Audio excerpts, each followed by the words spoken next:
Hello दोस्तों, welcome back to this video. और आज के वीडियो में हम देखेंगे कि राउट टेबल क्या होता है अजूर क्लाउड के अंदर। और इस वीडियो में मैं आपको दो कॉन्सेप्ट्स एक साथ बताने की कोशिश करूंगा। एक रहेगा राउट टेबल्स और दूसरा रहेगा user defined routes and system defined routes, जिसको यूडीआर एंड एसडीआर भी बोलते हैं शॉर्ट फॉर्म के अंदर। तो सबसे पहले मैं आपको system defined routes end user defined routes ये क्या होते हैं ये मैं आपको बता देता हूँ। उसके पहले हम ये डेफिनेशन देख लेते हैं कि राउटिंग का डेफिनेशन क्या होता है।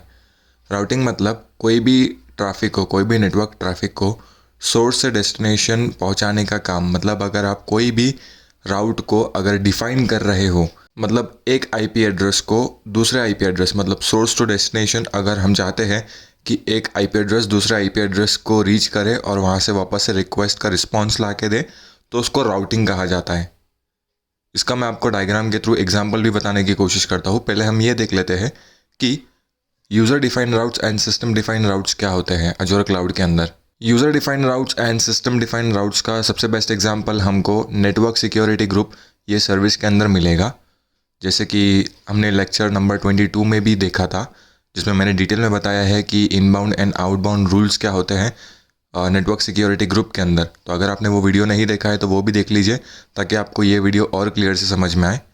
अभी इनबाउंड एंड आउटबाउंड रूल्स में नेटवर्क सिक्योरिटी ग्रुप के अंदर क्या होता है, जब हम एनएसजी मतलब network security group Azzur cloud के अंदर क्रिएट करते हैं, तो बाय डिफ़ॉल्ट माइक्रोसॉफ्ट ऐसे 3 रूल्स क्रिएट कर देता है, इनबाउंड रूल्स में भी और आउटबाउंड रूल्स में भी। अभी इनबाउंड रूल्स में जब वो 3 रूल ऑटोमेटिकली क्रिएट होते हैं, तो इन रूल्स को सिस्टम डिफाइंड राउट्स कहा जाएगा। मतलब ये सिस्टम के थ्रू ऑटोमेटिकली ये डिफाइन हुए हैं या फिर सिस्टम के थ्रू ऑटोमेटिकली क्रिएट हुए हैं अजूर की तरफ से। और इसमें अगर हम कोई भी एक रूल ऐड कर देते हैं, जैसे कि हमने यहाँ पे एक रूल ऐड किया है, ये वाला जो आउटबाउंड सिक्योरिटी रूल्स के अंदर हमने एक नया रूल ऐड किया है, तो उसको यूज़र डिफाइंड राउट कहा जाएगा। मतलब कोई भी रूट जो हम माइक्रोसॉफ्ट के सिस्टम बेस्ड राउट के हिसाब से नहीं जाके हमारा एक अलग ही बनाते हैं रूट, या फिर राउट हम एक उसका अलग ही क्रिएट करते हैं।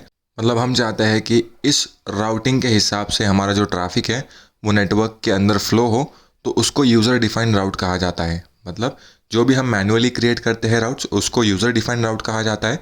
और जो सिस्टम के थ्रू मतलब अजूर क्लाउड के थ्रू हमें राउटिंग मिलती है, उसको सिस्टम डिफाइंड राउट्स कहा जाता है। और अब दूसरा जो ऑप्शन है, हमारा दूसरा पॉइंट जो है वो है राउट टेबल का। तो राउट टेबल हम अजूर क्लाउड के अंदर, राउट टेबल एक सर्विस है अलग से, जिसको हम क्रिएट कर सकते हैं राउट टेबल सर्विस के थ्रू। और जो हमें फंक्शनैलिटी प्रोवाइड करती है कि आप कोई भी राउट को डिफाइन कर सकते हो कि कौन सा सोर्स रहना चाहिए, कौन सा डेस्टिनेशन पे वो सोर्स का ट्रैफिक जाना चाहिए। इसका मैं आपको डायग्राम के थ्रू एक एग्जांपल बताता हूँ। इस डायग्राम के हिसाब से हमारे पास वर्चुअल नेटवर्क है एक, ये सारा जो आउटर लेयर है ये हमारा वर्चुअल नेटवर्क का है। इसके अंदर हमने एक वेब सर्वर बनाया है जिसमें एक वेबसाइट होस्टेड है। ये हमारा सेकेंड सर्वर है जिसके अंदर फायरवॉल होस्टेड है। और ये हमारा थर्ड सर्वर है जो डेटाबेस कंटेन करता है इस वेब सर्वर का। मतलब इस वेबसाइट का जो भी डेटा है वो इस डेटाबेस सर्वर के अंदर जाके स्टोर होता है। अभी इंटरनेट से कोई भी आने वाला ट्रैफिक हमारी वेबसाइट पे मतलब इस वेब सर्वर पे जाएगा, और इसका जो डेटा है ये डायरेक्टली इस डेटाबेस पे जाएगा। तो ये एक एक्चुअली थ्रेट है हमारे लिए कि डायरेक्टली ओवर द इंटरनेट जाके कुछ भी सिक्योरिटी बीच में ना रहते हुए हमारी जो वेब एप्लीकेशन है वो डायरेक्टली डेटाबेस से कम्युनिकेट कर रहा है और डेटा एक्सचेंज कर रहा है, या फिर यूज़र को अपना डेटा प्रोवाइड कर रहा है। तो अगर क्या होगा, अगर इंटरनेट से कोई अटैक हमारे वेब सर्वर पे हुआ, तो उसको वेब सर्वर के थ्रू डायरेक्ट एक्सेस मिल जाएगा डेटाबेस का भी। मतलब वो वेब सर्वर पे भी अटैक कर सकता है और डेटाबेस सर्वर पे भी अटैक कर सकता है। लेकिन मैं चाहता हूँ कि अगर कोई भी ट्रैफिक मेरे वेबसाइट पे आ रहा है, वेब सर्वर पे आ रहा है, तो ये जो सेकंड सर्वर है वो जिसमें मैंने फायरवॉल अलाउ किया है या फिर फायरवॉल इंस्टॉल किया है, वो फायरवॉल के थ्रू जाना चाहिए ट्रैफिक, और उसके बाद फायरवॉल से फ़िल्टर होके वो डेटाबेस पे रीच होना चाहिए। मतलब अगर मुझे कुछ लगता है कि कोई भी वेबसाइट या कोई भी डोमेन अगर मालिशियस है या फिर उससे मुझे कुछ थ्रेट हो सकता है मेरे डेटाबेस को, तो मैं उसको फायरवॉल पे ब्लॉक कर सकता हूँ।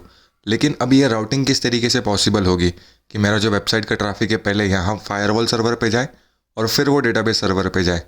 तो उसके लिए राउट टेबल ये पिक्चर में आता है। तो अगर कोई भी मेरा ट्रैफिक इंटरनेट के थ्रू आ रहा है मेरे वेब सर्वर पे, तो मैं यहाँ पे राउट टेबल में मेंशन कर दूंगा कि अगर कोई ट्रैफिक मेरा वेब सर्वर पे जा रहा है तो उसके बाद वो फायरवॉल पे जाना चाहिए। फायरवॉल चेक करेगा कि ये ट्रैफिक को डेटाबेस से रीच होने देना है या नहीं देना है, मतलब डेटाबेस से उसको कम्युनिकेट करने देना है या नहीं देना है, और उस रूल के हिसाब से ट्रैफिक जाएगा या फिर आएगा डेटाबेस से वापस से। तो राउट टेबल ये काम करता है, मतलब अगर हम कोई ट्रैफिक को मॉडिफाई करना चाहता है कि ये वेब सर्वर का ट्रैफिक फायरवॉल के थ्रू होते हुए हमारे डेटाबेस पे जाए, तो हम राउट टेबल क्रिएट करके ये सारे सर्वर्स के आईपी मेंशन कर सकते हैं और उनके रूट को डिफाइन कर सकते हैं। तो राउट टेबल इसीलिए काम में आता है कि वो राउट क्रिएट करने के काम में आता है। तो उम्मीद करता हूँ आपको ये वीडियो समझ आया होगा। अगर आपको कुछ डाउट है तो आप कमेंट सेक्शन में भी मेंशन कर सकते हो। वीडियो अगर आपको अच्छा लगे तो लाइक कीजिए, चैनल को सब्सक्राइब कीजिए। Thank you very much.